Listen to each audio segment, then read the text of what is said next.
పొట్ట చేత పట్టుకుని వచ్చే వారిని కడుపులో పెట్టుకుని చూసుకునే తల్లిలాంటి నగరం భాగ్యనగరం. ప్రాంతాలు, కులాలు, మతాలకు అతీతంగా ఎవరొచ్చినా హక్కును చేర్చుకుంటుంది. గత ప్రభుత్వం బడుగు జీవుల ఆకలి తీర్చేందుకు పెద్ద మనసుతో 5 రూపాయలకే భోజనం పెట్టేలా అన్నపూర్ణ కేంద్రాలను ఏర్పాటు చేసింది. అయితే ఇప్పుడు ఆ కేంద్రాలు అపరిశుభ్రతకు నిలయంగా మారి అసలు లక్ష్యాన్ని నీరుగారేలా చేస్తున్నాయి. నగరంలోని అన్నపూర్ణ కేంద్రాల నిర్వహణపై ఈటీవీ అందిస్తున్న ప్రత్యేక కథనం. హైదరాబాద్ మహానగరంలో ఎంతో మంది ఆకలి తీరుస్తున్నాయి ఈ అన్నపూర్ణ కేంద్రాలు. నగరానికి వచ్చేటువంటి వలస జీవులు కావచ్చు, చాలా మంది అడ్డా కూలీలు, విద్యార్థులు, ఇలా రకరకాలుగా హైదరాబాద్ నగరంలో జీవిస్తున్న వారందరికీ కూడా ఆకలి తీరుస్తూ ఆ పూట ఉపశమనం కల్పిస్తున్నాయి. అయితే అన్నపూర్ణ కేంద్రాల వద్ద నెలకొన్న అపరిశుభ్ర వాతావరణం వల్ల ఆ ముద్ద నోట్లోకి దిగక చాలా మంది ఇబ్బంది పడుతున్నారు. సో 5 రూపాయల కేంద్రాలను జీహెచ్ఎంసీ కావచ్చు ప్రభుత్వం చిన్న చూపు చూస్తుందనేటువంటి ఒక విమర్శలు వెలువెత్తున్నాయి. స్వచ్ఛ భారత్, స్వచ్ఛ హైదరాబాద్, ఇది జీహెచ్ఎంసీ నినాదం. దీని సాకారమే అధికారుల లక్ష్యం. కానీ ఆ దిశగా పనిచేస్తున్న దాఖలాలు మాత్రం శూన్యం. నోటి మాటలే తప్ప ఎక్కడా కనిపించవు. చెత్తా చెదారం తొలగింపులోనే కాదు, చివరకు నగరానికొచ్చే బడుగు జీవుల ఆకలి తీర్చేందుకు ఏర్పాటు చేసిన అన్నపూర్ణ కేంద్రాల పరిసరాలు అపరిశుభ్రంగానే కనిపిస్తున్నాయి. 5 రూపాయలకే భోజనం అందిస్తున్నామన్న చిన్న చూపో తెలియదు. కానీ మంచి ఉద్దేశంతో ఏర్పాటు చేసిన అన్నపూర్ణ కేంద్రాల వద్ద పరిసరాలు శుచి శుభ్రత లేకుండా దుర్వాసన వెదజల్లుతున్నాయి.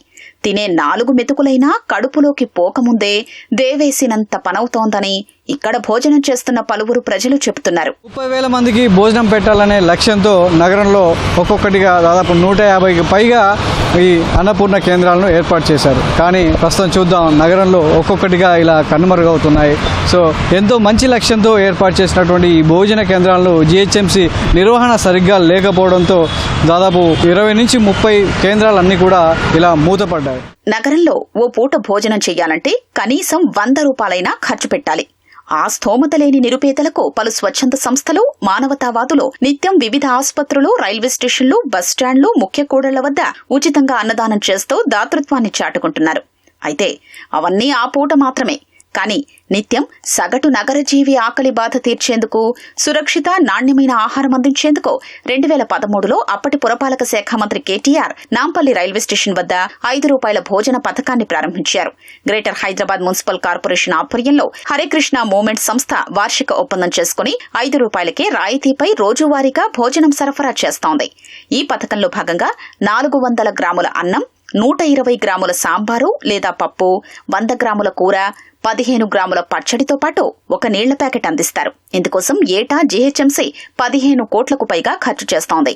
8 కేంద్రాలతో మొదలై ఆ సంఖ్య క్రమంగా 150కు చేరుకుంది. రోజూ 30,000 మంది ఆకలి తీరుస్తోంది. అయితే బల్దియా నిర్లక్ష్యంతో ప్రస్తుతం 138 కేంద్రాలు మాత్రమే పనిచేస్తున్నాయి. మన చుట్టుముట్టు తినే ప్లేస్లో కొంచెం పరిశుభ్రంగా ఉంటే బాగుంటుందని ఎంతోమంది తిండి లేని వాళ్ళు ఉంటారు కదా, తినడానికి ఆస్కారం ఉంటుంది. ఇక్కడైతే ఇక పక్కన డస్ట్బిన్ ఉన్నాయి. డస్ట్బిన్ కొంచెం దూరం పెడితే బాగుంటుంది. ఇప్పుడు లంచ్ టైం కాబట్టి ఇక్కడ ఎవరు టాయిలెట్ కూడా ఎవరు చేసేటట్లేరు. తర్వాత టైంలో టాయిలెట్ కూడా చేసేటట్టు, టాయిలెట్ స్మెల్ కూడా వస్తుంటుంది పక్కన. यहीं से खाना लेके खाते हैं अपना पैसा दे के, फिर खा के भी फ़ायदा नहीं है. पेट में जाके वो खाना खराब होता है, पेट का हालत बर्बाद करती है, जैसे बीमारी पैदा करती है. కలు అంతా తోగి పెడతాయి. సైడ్లో పొంటి నీట్గా ఉండదు. తింటారు కదా, కొంచెం నీట్గా ఉంటే బాగుంటుంది కదా, స్మెల్ వస్తుంది.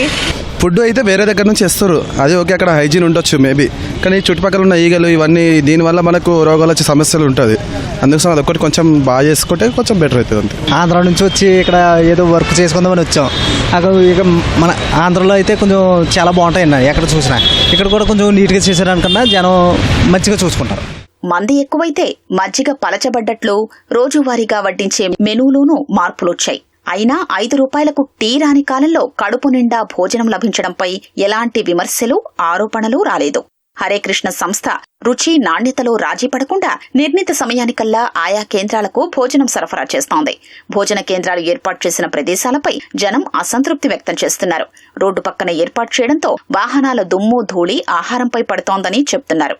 చాలా చోట్ల కనీసం తాగడానికి నీళ్లు ఉండట్లేదని, తిన్న తరువాత చేతుల్ని అదే పేపర్ ప్లేట్లకు తుడుచుకోవాల్సి వస్తోందని ఆవేదన వ్యక్తం చేస్తున్నారు. అన్నం పరబ్రహ్మ స్వరూపం, దాన్ని గౌరవించాల్సిన బాధ్యత మన భారతీయులందరిపైన ఉంది. కొంచెం కూర్చొని తినే విధంగా ఏర్పాటు చేస్తే మంచిది. అన్నం నిల్చొని తినకూడదు. నిల్చొని తింటే మనకి ఎంత పెట్టినా సరే ప్రయోజనం నిష్ప్రయోజనం కడుక్కోవడానికి నీళ్ళు లేవు. Main important water problem. Canteen అనేది ఎదురు అంత శుభ్రంగా లేదండి. బోర్డు జనాలు వస్తారండి, పేదవాళ్ళు హాస్పిటల్ ఉందని ఎవరు వస్తారు తిరిగి బాంబు ఎలా ఉందంటే చెప్తా మొత్తం ఏం అసలు ఎవరు చూస్తే ఎలా ఉంటే తినబుద్ధి కాదండి. స్టాప్ పరిధిలో పెట్టారు కాబట్టి ఫ్లోటింగ్ ఒక్కోసారి ఉండే సందర్భం ఉంది కాబట్టి కొద్దిగా ఫ్లోటింగ్ లేకుండా ఉండే దగ్గర ఉంటే బెస్ట్ అని నా ఉద్దేశం. తినే దగ్గర కూడా అందరూ ఇబ్బంది కలగకుండా ఉండేటట్టు చూసుకోవాలనుకుంటున్నాను. ఈ దుమ్ము ధూళితో ఈ అన్నం తింటే ఆరోగ్యం ఎక్కడ ఉంటుంది?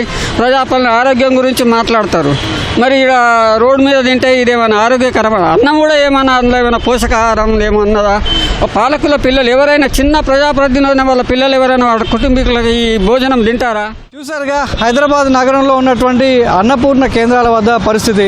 5 రూపాయలకు దొరికేటువంటి భోజనాన్ని కళ్ళకద్దుకొని తింటున్నారు జనాలు.